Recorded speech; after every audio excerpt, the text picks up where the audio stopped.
selamat sore sahabat Hermina. Kembali lagi dengan Bincang Kesehatan Hermina Hospital, podcast Hermina. Kali ini bersama saya Dr. Ina Wulandari dari Hermina Kemayoran.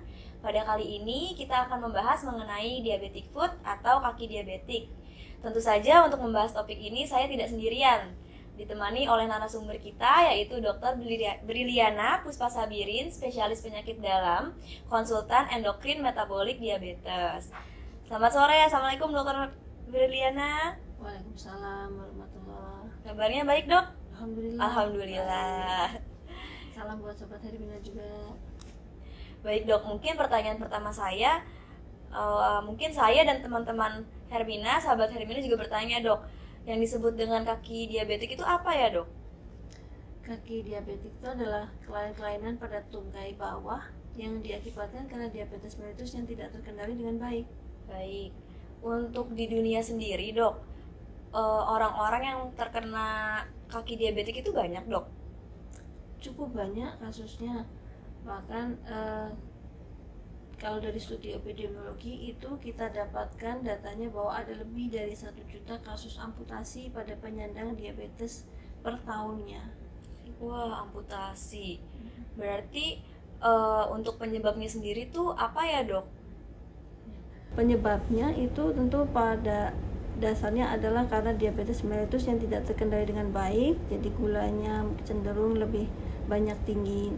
Nah, karena gula darah yang tinggi terus-menerus itu akan menyebabkan gangguan persarafan, kemudian gangguan pembuluh darah dan infeksi. Nah, gangguan persarafan ini akan menyebabkan gangguan di sensoris. Dia akan menyebabkan menurunnya atau menghilangnya sensasi nyeri di kaki, sehingga bisa terjadi luka tanpa terasa. Kemudian gangguan pembuluh darah, dia akan menyebabkan menurunnya aliran darah ke jaringan kaki. Dengan menurunnya aliran darah ke kaki itu, dia akan meningkatkan resiko luka yang terjadi itu akan lebih mudah terinfeksi. Nah, bila ditambah lagi dengan kondisi gula darah yang tinggi, itu akan menginduksi perburukan lukanya akan terjadi lebih cepat lagi. Lalu untuk kaki diabetik itu sendiri sebenarnya bisa diobati, Dok? Sangat bisa. Jadi untuk penanganan kaki diabetes khususnya itu ada 3 komponen utama. Yang pertama adalah perawatan luka yang tepat, kemudian pengurangan beban tekanan pada kaki, dan yang ketiga adalah penanganan infeksinya. Di samping tentu yang utama adalah kita harus mengendalikan gula darah pada pasien tersebut. Jadi diagnosis dini dan juga penanganan yang tepat itu merupakan kunci untuk mencegah terjadinya amputasi dan juga menjaga kualitas hidup penderita diabetes mellitus. Untuk menjadi kaki diabetes, seseorang harus terkena atau menderita diabetes mellitus dulu ya. Iya, Dok. Jadi kuncinya kita mencegah jangan sampai kita menderita diabetes mellitus. Kuncinya adalah kita harus mempertahankan gaya hidup yang sehat. Gaya hidup yang sehat itu termasuk kita menjaga pola makan yang sehat. Pola makan yang sehat itu yang goalnya adalah mempertahankan berat badan kita di berat badan normal. Jadi kita jangan sampai berat badan kita berlebih.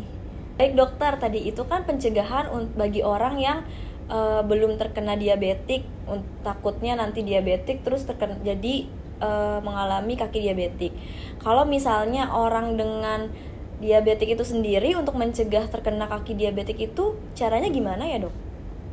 Ya, untuk orang-orang penderita diabetes mellitus tentu prinsip utamanya adalah pertama menjaga kendali glukosanya atau gula darahnya harus tetap baik. Itu dengan konsultasi ke dokter secara rutin. Yang berikutnya adalah mungkin bisa mendeteksi dini. Jadi kalau sudah ada merasakan keluhan-keluhan seperti kesemutan, kebas, atau nyeri di tungkai kalau untuk beraktivitas, sebaiknya berkonsultasi kepada dokter agar bisa dilakukan pemeriksaan untuk persarafan dan juga aliran darah di tungkainya. Baik, dokter. Begitu.